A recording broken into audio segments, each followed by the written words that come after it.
ইনজুরির কারণে জিম্বাবুয়ে থেকে দেশে ফিরছেন লিটন দাস।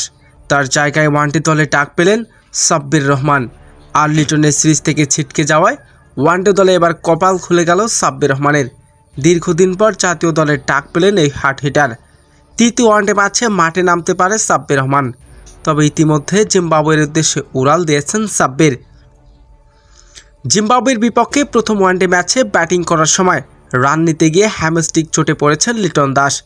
স্ক্যান রিপোর্ট থেকে চিকিৎসক তাকে আগামী কয়েক সপ্তাহের জন্য বিশ্রামে থাকার পরামর্শ দিয়েছে। ফলে সিরিজের বাকি ম্যাচগুলো তো বটেই, আসন্ন এশিয়া কাপে তার অংশগ্রহণ নেওয়ার আশঙ্কাও তৈরি হয়েছে।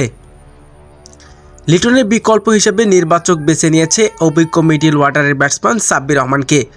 ঘরোয়া ক্রিকেট সাম্প্রতিক পারফরমেন্স আর অগ্রসী ব্যাটিংয়ের কারণে তাকে জিম্বাবুয়ের ওয়ানডে দলের সাথে যোগ দেওয়ার নির্দেশ দেওয়া হয়েছে।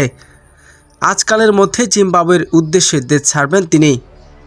জিম্বাবুয়ে পৌঁছার পর কন্ডিশনের সাথে মানিয়ে নিতে পারলে তৃতীয় ওয়ানডে ম্যাচে মাঠে নামতে পারে সাব্বির রহমান। লিটনের অনুপস্থিতিতে দলের ব্যাটিং গভীরতা বাড়াতে মিডল ওয়ার্ডারের দ্রুত রান তোলার দায়িত্ব এবার কাঁধে তুলতে পারে সাব্বির রহমানের। টানা ম্যাচ আর ইনজুরির ধাক্কায় জর্জরিত বাংলাদেশের দলের জন্য সাব্বির রহমান অন্তর্ভুক্ত কতটা কার্যকরী সেটা এখন দেখার বিষয়। সিরিজের শেষ ওয়ানডে তাকে একাদশে দেখা যাবে কিনা তা নিয়ে ইতিমধ্যে ক্রিকেট অঙ্গনে শুরু হয়েছে জোর গুঞ্জন।